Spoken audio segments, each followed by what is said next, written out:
Coming up on this week's podcast, special guest Allan McNish joins us to discuss all things Audi before a reflection of the first half of the season takes place. It's time for the latest episode of the Racing News 365 podcast.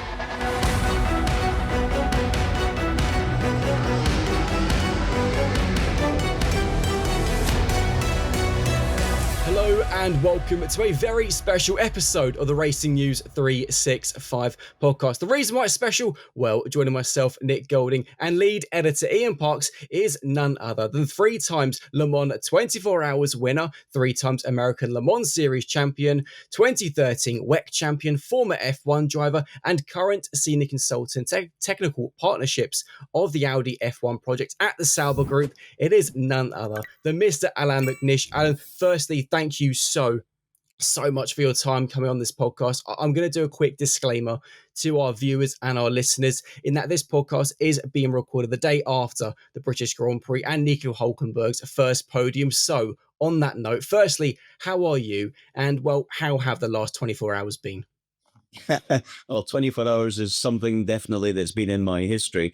In terms of that, I think it was the last 24 laps that was pretty nervous for everybody in the actual pit itself. Clearly, with Nico having his first ever podium since Le Mans, when he won that race in 2015, it's been quite a long wait, but in that respect, it was just a fantastic event. Very, very well executed by the whole team, to be honest, and Nico drove brilliantly. But I think we always knew he had more than just fourth place in his pocket. He had a lot more than that, but he just needed the right opportunity. And a little bit of British weather, it gave it. Ian, how are you, my friend, and how good is it to have the gentleman who is alongside you? I was just thinking as you were reeling off that almost like roll call of honor at the start there, you just get to realize just how much Allan has actually achieved throughout his motorsport career. And how old Allan is. I'm just to let people know, there are actually just 3 days between us. So he's 3 days older. Wow. What's that supposed to mean, Ian? We're not going to go and say exactly how old we are, but, you know, we're looking good. 21 plus tax. We're doing fine. We've obviously got to start by speaking about Sunday at Silverstone and obviously Nico's performance, because as you mentioned, it was his first F1 podium on his 239th start. Remarkably, that was Sauber's first F1 podium since Kamui Kobayashi in the 2012 Japanese Grand Prix for the Sauber Group, and obviously what is coming up with Audi as well next year. How much does this mean to everyone? Well, I think a podium is obviously a very public statement of your pace and capability in that weekend.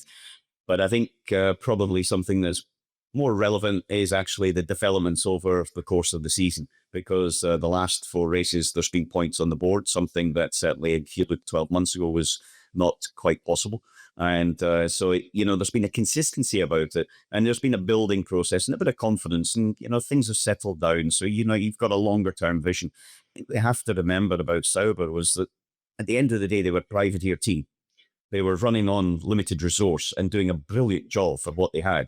But, the vision to try to be competitive and be on the podium more often and to win races and championships, which is what the top 5 teams are doing, then clearly you've got to have a completely different structured mindset and resource to do that. And so this is just one of the steps. But my dad always told me, you're only as good as your last race. And so at the moment, the last race is a podium, so I think everybody can be happy. But, Monday morning, the work starts to get towards the next one. Did you know, Allan, that over the last 4 races, Nico has actually outscored Max Verstappen? Oh, really? Yeah. No, I didn't actually know that. They're only 1 point for 29 or 28, I think it is. But that gives you some idea as to how well Nico's performance last fall. Yeah, I'd have to say Nico has, without question. I think he's performed over all of the Grand Prix this year. I think he's performed last year and the year before, if I'm very honest with you. He's an unsung hero in reality. Yeah. And he's using his experience. He's still got the speed, but he's using his guile and experience very well. But also Gabby, in terms of the performances that he's had and the points that the breakthrough points that he got in the last one in Austria. I think that was really good because it's just the growth of the driver as well, and he's able to lean and feed off Nico there. But I wasn't aware of that particular stat, but it's a good one. I like Good one. Yeah, Nico's getting his just rewards. I think you'd say over these past 4 Grand Prix, and the team is getting them just rewards as well. It's super tough. If you look at Q1, and this is something that around Silverstone especially, which is a long circuit, is a fast circuit, and one that usually has got bigger gaps. In Q1, the difference between Max, who was quickest, and being out of Q1 was 5.561 of a second. It's half a second. Wow. And that gap is just super tight. And if you think there's 15 cars in there, and that's something that is great about Formula One, because we're talking about what it is at the moment. Back when I drove my Formula One car back in 1989, the gaps were like 1 second, 1.5 between the first and the second goal. And you would go to like 10 seconds now to last on the grid. Now you're talking about basically 7, 8 tenths covering the whole grid. Then, you've got to be spot on all the time. And if you make any slight mistake, then it's over. Well, the top 19 was covered by 7 tenths of a second in Q1 at the British Grand Prix. So that gives you some idea as to just how close everything is. Yet people still moan. We still get people moaning that the Formula One's not good enough. It's not exciting enough. I don't know what they want when it's like that. Because, Alan just talked about that. You go back to his day. And there are seconds between positions. Now we're talking about hundreds and tenths. And it's still not quite enough for some people. I think it's very difficult because I do look back and think, that was a nice memory. And it was a fantastic memory. But you forget all of the areas around and about it. You forget that Perry McCarthy, he was in a car but never even got out the pit lane. Those cars stopping all the time. There's a lot of cars in the grid, but it wasn't actually the competitive nature of racing. And there was big separations. But now I think it is it's an interesting balance because it's still a sport. We saw that yesterday. It was still about the people that were delivering on the pit wall with a strategy because of the weather, all of the support mechanisms and mechanics, and then the driver themselves. But it was an entertainment. Silverstone and all of the Grand Prix this year, Miami was another one, that is just an entertainment festival. And the number of fans that are coming, and also the number of fans that are coming with families. Because I was one of those kids in 1985, 86, standing at the British Grand Prix, on a freezing cold banquet and thinking this was brilliant. It was fantastic seeing these cars going, not thinking I was ever going to race a car, but, just seeing it. And I think that's a good thing for the next generation, and hopefully will be also from a British point of view, and I've become very British at this moment in time. From a British point of view, read the next generation, inspire them to go on and want to eventually, race here. That we were standing on the cold bank at Club Corden. When you got Lewis Hamilton, George Russell, that on RS obviously winning his first British Grand Prix, that is naturally an inspiration for any youngster coming through the ranks. No question at all. No question. And there's a lot of them there. There's a lot of them in karting coming through as well. So it's good. But coming back to, the championship, I think it's clearly strongly focused towards Lando and Oscar. But there's so many subplots that are sitting in there and so many people that are fighting in the last season of this generation of regulation as well. But I think it's going to be it's been a good first half and it's going to be a good second half. Fingers crossed. One thing we have seen this season, though, is just how close the midfield is. But in particular, there has been times, like on Sunday, where opportunities can be taken by the midfield teams. As a result, Alan, Stake have put themselves into 6th in the standings on 41 points, 18 points behind Williams in 5th. Is this year and this progression, this growth towards 2026, surpassing Sauber's expectations? Well, is it surpassing Sauber's expectations? Clearly, you have got to be realistic in what you're doing, and I think all of the teams are. And there's an element that all teams will be making a judgment call when they stop the development of this current year's car and focus very much on next year's, because that is a big regulation change, and so some teams will focus on that earlier than others. I think it's definitely been a very positive upswing. There's no question. And a podium, if you get a podium in these conditions for any midfield team, anybody outside the top 3 teams usually, then, it is a hallelujah day. And this was definitely one of them. I wouldn't say that, that's the next target for the next race, because I think that would be completely unrealistic. But if the opportunity comes, you've got to take it, as you said. because these opportunities are big points. That's 15 points. And that 15 points leapfrogged the team into 6th place. But it could be someone else at the next one. You never know. So you just got to keep on nailing them and taking the little ones as well as the big ones when you can. Yeah, look what happened to Alpine last year at the Sao Paulo Grand Prix. Exactly. They scored a bucket load of points in that race, and all of a sudden they were propelled into that position. As Alan says, it should change from Grand Prix to Grand Prix. Obviously, the conditions did help. It did play a part, but that's motorsport at the end of the day. You can't have glorious sunshine and dry tracks throughout the entire season. There's always going to be those little unknown elements that throw something into the mix, and that was absolutely the case at the British Grand Prix. But that's why I actually like the variety of circuits and situations we've got at the moment. I know you were talking about some people not being happy. They're not happy with Monaco. But Monaco itself doesn't produce the best overtaking race. But if you win Monaco, you have driven a blinder, one way or another. Strategically, whatever it may be, you've got the car onto the front row of the grid generally, and that takes something. And so I quite like the fact that we've got all of this variety, but also it's close enough that there are people that can take the chances when somebody drops the ball, when there is a mistake, when the weather happens. And it's something that I'm very sure we're going to see some more of through the year, because weather changes, weather patterns are just, becoming, I would say, less stable as we go through. Nick's our resident weatherman. He absolutely loves following the weather. We were getting constant updates as to these cells that were drifting towards Silverstone across the weekend. You need to get on a Spa, because that's the next one. It's a weird talent. Yeah, I think it must be. It's a weird talent I have. I was doing it for 20 minutes on the treadmill in the gym before the race. I don't know, you make of that what you will, obviously. Alan, something Ian and I are both very eager to ask. Obviously, we've already said the words transformation quite a lot because, of course, from 2026, the Sauber team will be known, obviously, as Audi and Audi Works Team, Audi developing its own power unit. How are things going towards 2026, and how exciting is it that, next season is getting closer by the day? Look, Nick, it was 22 when the car was unveiled, or the program was unveiled in the pit lane in Spa.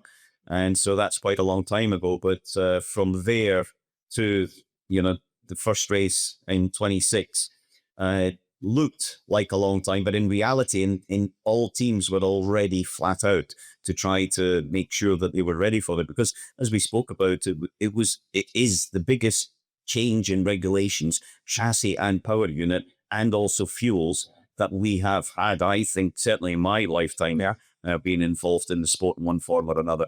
And that's very exciting because it gives opportunities as well. And I'm quite sure that some teams will get it better than others, as we saw with the previous power unit only regulation change, and also with the chassis only regulation change as well.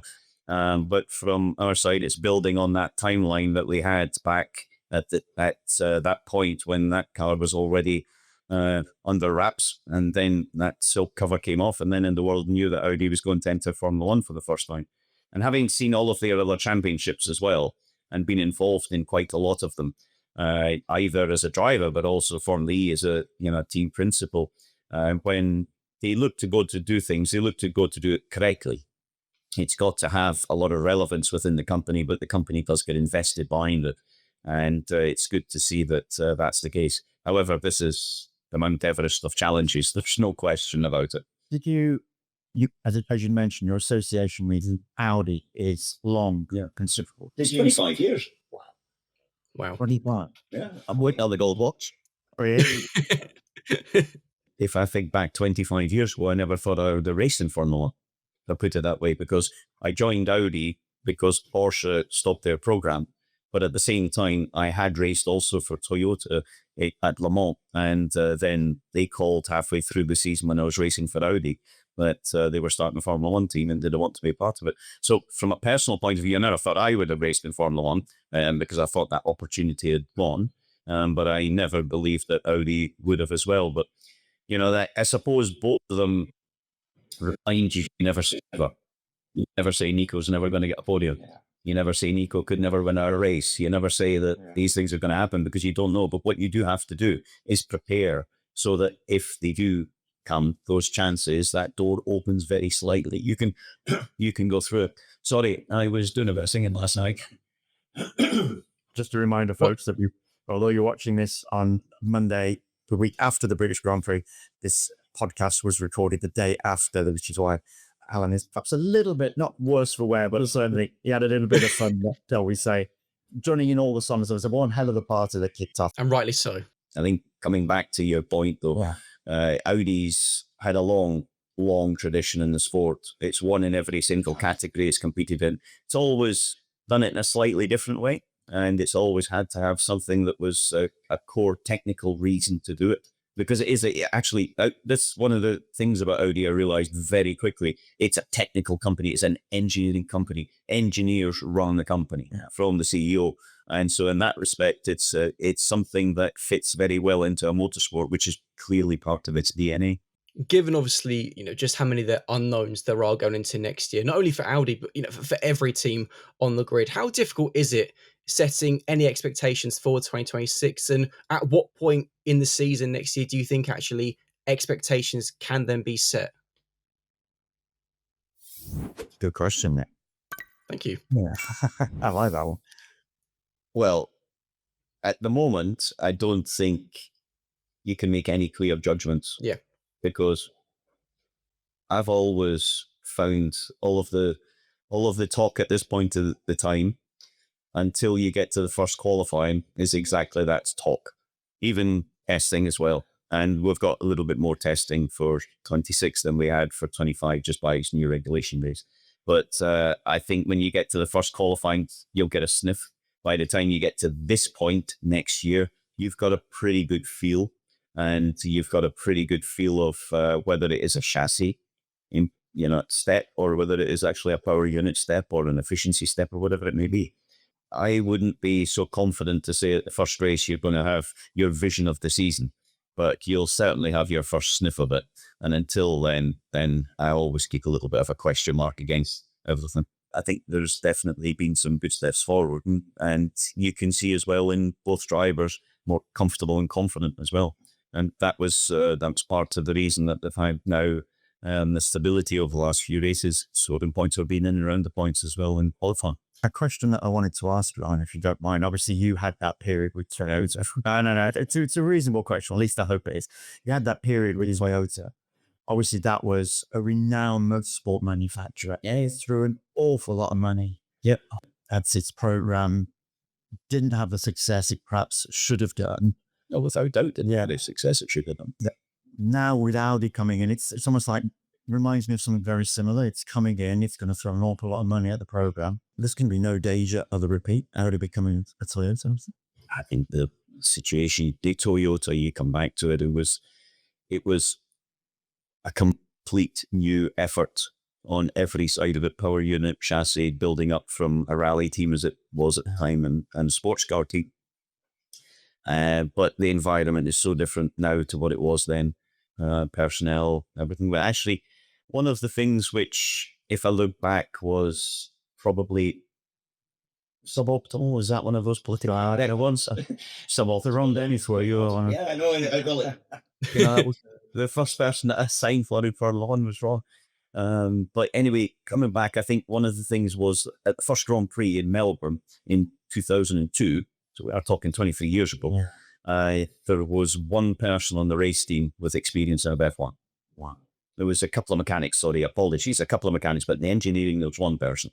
And so you could say that was probably not the way that it should have been done. Yeah. And looking back on it without, it's not the way it should have been done. Yeah. And so therefore, there was definitely a time of progression. They went through quite a few changes as well. Through the course of their time, but they didn't get the results they should have done. And it is one of the sort of things that they are still, I would say, wanting to put in their trophy cabinet. It's a niggle for them without a question. And ultimately, Toyota is a huge powerhouse in other areas of motorsport, there's no question, but that one got away from them. Moving the conversation more to looking back at the season so far, but still sticking with Audi a little way. Obviously, you've got Nico and Gabby under multi-year deals, so your lineup for 2026 is secure, done and dusted. The big talking point in recent weeks has been Max Verstappen. Will he stay? Will he go? What will it mean for George Russell? For Audi, for Sauber, how much relief has it been not having to get caught up in the distraction of the driver market? Well, And I think it's completely different scenarios, to be honest with you. You're building something for the long term, and you build it in stages. And from a Max point of view, clearly Red Bull would like to keep hold of him. I don't know the contract. It's not functioning in the way that he's had in the past to win another world championship. This year it's quite clear which direction that's going. And as long as they don't do anything stupid, which I would be surprised if they did. But from Max's point of view, someone of his sort of performance and capability and roundedness and ability to deliver in pretty much every situation, I don't think there's many teams on the grid that wouldn't listen to if he was interested. But, right now, I also think there's a little bit of pushing and shoving going on in the media. People walking into motorholes, things like that, to, maybe just to focus the minds at different points. Whether, he moves or not is going to be his decision at the end of the day, whether contractually he can or not. It's a different point. It is one of those weird things, and just for anybody that's listening or watching that might not actually be aware of this, that across the course of any Grand Prix weekend, we as media have complete and unfettered access across the Grand Prix paddock. So yes, we can wander into any team's motorhome at any given time to go and try and seek somebody out to get a snippet of information here or there, just to help build those stories and help fuel almost that speculation. Remember, it is a really unusual scenario. No other sport, I don't think you're able to do that. No, that's fine. You must have found that unusual, and even in Formula One. No, because it's been fairly easy all the way through the junior careers as well. So it's just a thing that you learn to deal with. Just like the fact that 2 minutes before you start a race, or 7 minutes before you start the race, actually, you could be quite easily speaking to the CEO of one of your major sponsors or doing an interview live on global television. Then you put your helmet on and get in the car and go.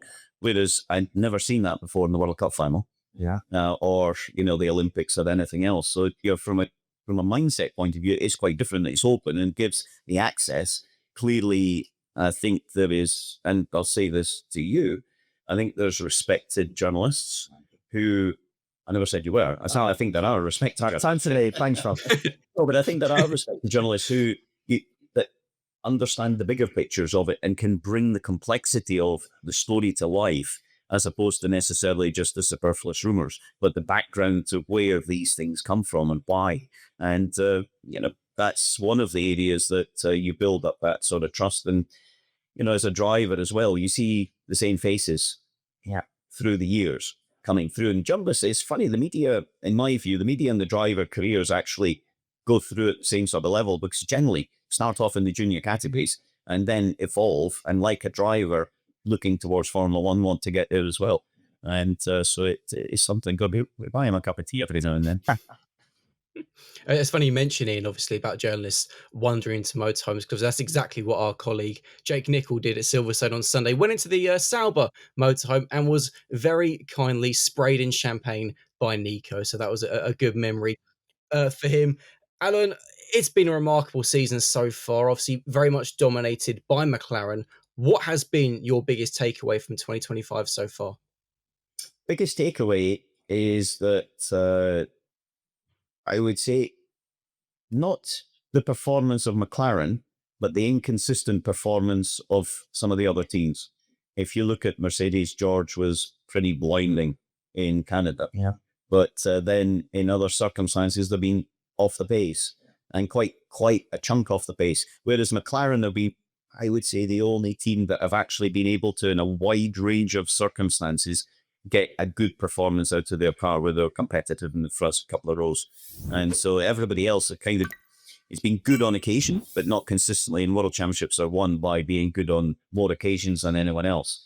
So the youth brigade, if I call it that, I think they're coming through, and they will be very, very strong, because if you look at them, they're super young, but still blooming quick. Gabriel is someone that isn't not necessarily in a car that can deliver that level of performance at the moment, but he's building up very, very well. And then on the other side, you've got Fernando that still pulls out a brilliant race, or Lewis, that finished fourth at the weekend. in Silverstone. So you've got that situation where you've got a big spectrum now as well. Got a lovely little anecdote to share with you guys from the British Grand Prix weekend.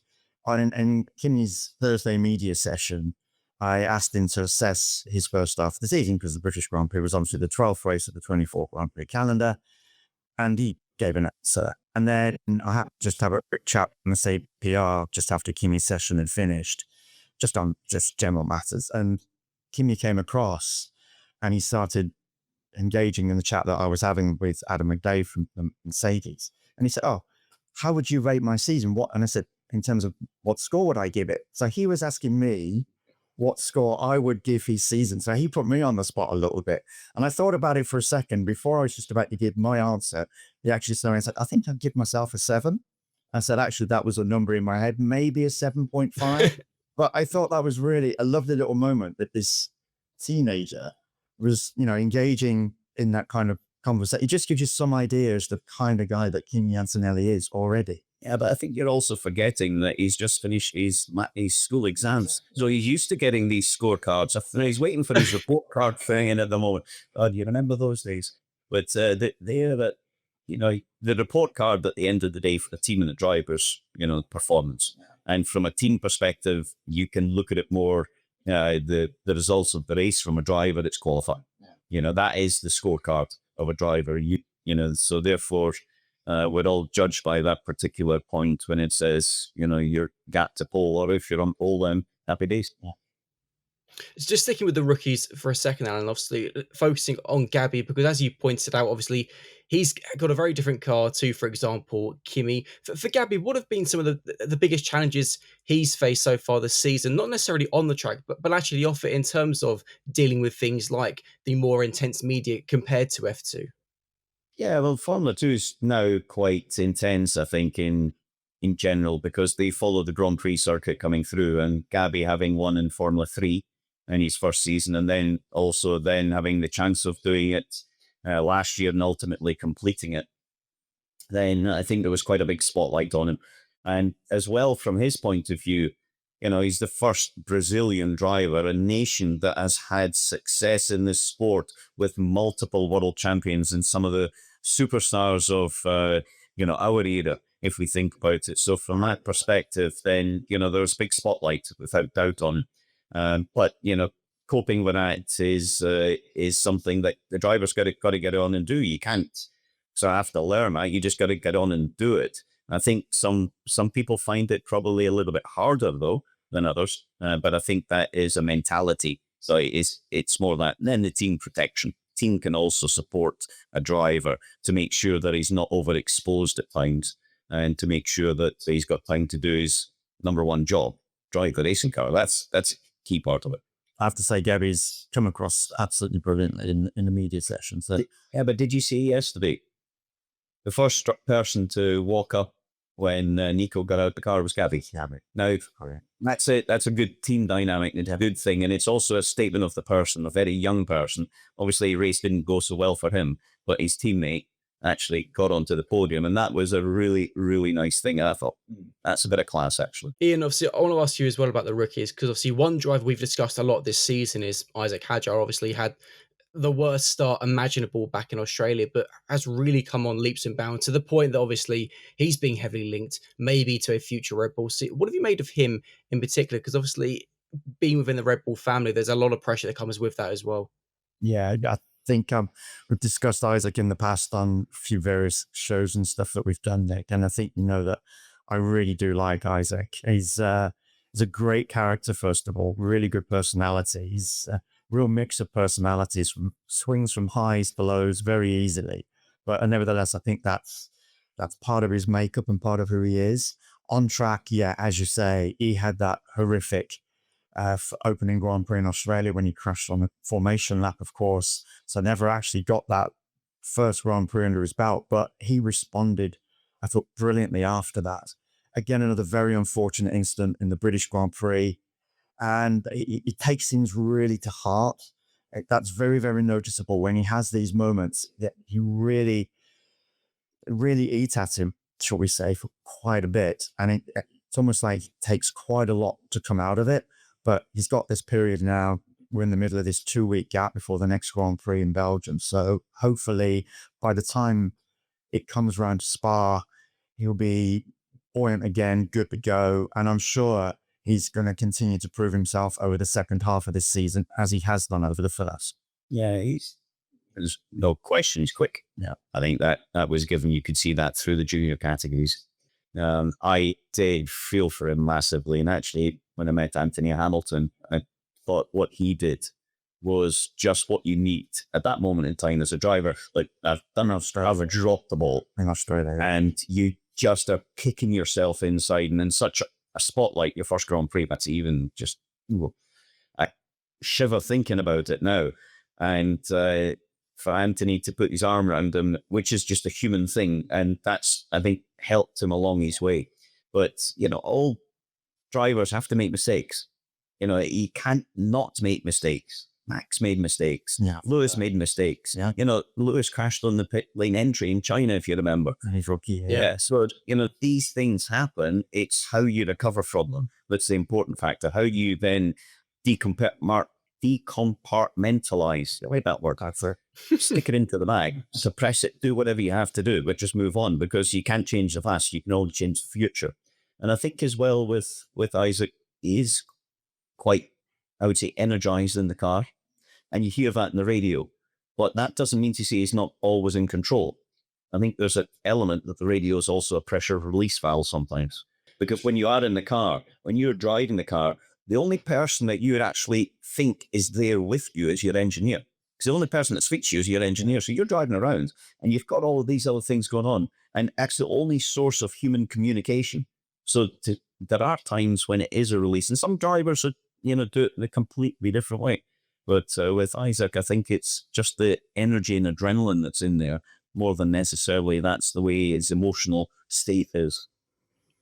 A team we've not discussed, of course, is Ferrari, who had all the eyes on them going into the season, obviously with the signing of Lewis Hamilton. 12 races, no podiums, apart obviously from the sprint win back in China. What have you made of Lewis's start with Ferrari? It surprised you in a good way, in a bad? Is he doing better than you thought? What have you made of the way he settled into the Scuderia? I think Charles is one of the fastest drivers in the grid. You are going into Charles's house to some extent. He knows where everything is, who does what. He's been there. He's grown up there. He grew up there before he was in Formula One. If you remember, he's part of their academy program. So it was always, and it doesn't matter about Lewis's 7 world titles. It was always going to be taking time to get up to speed. And you've seen, I would say, the flashes of Lewis as we know and what he can do. And it's about trying to get the environment round about him that's consistent. Doesn't seem that the communication's always 100% between him and his engineer. I'm not sure if that's just excerpts of radio communication to create the story, but sounds like sometimes there's an alignment, but that will come with time as well, because the engineers have to understand what the driver wants, when he wants it, how he wants it, and obviously we hear the end result of it. But I think Lewis is going to have to fight pretty hard for his seat. And I don't mean his seat as in he'll lose his seat, but in terms of to be able to be right there nose to nose with Charles through the rest of the year. I think one of the biggest things to come out of Lewis's first half of the season with Ferrari so far is the way that just how different the experience is with Ferrari compared to what he had at Mercedes over all those years. He's come out with numerous comments as to say, they're doing this. I can't believe that they're doing this. That was never the way at Mercedes. And we're getting to see Lewis now slowly, now that he's had this little period of time with Ferrari, exert his influence on the team and try to get them to implement better processes, because he feels that their ways of working are not quite the way that they should be doing things.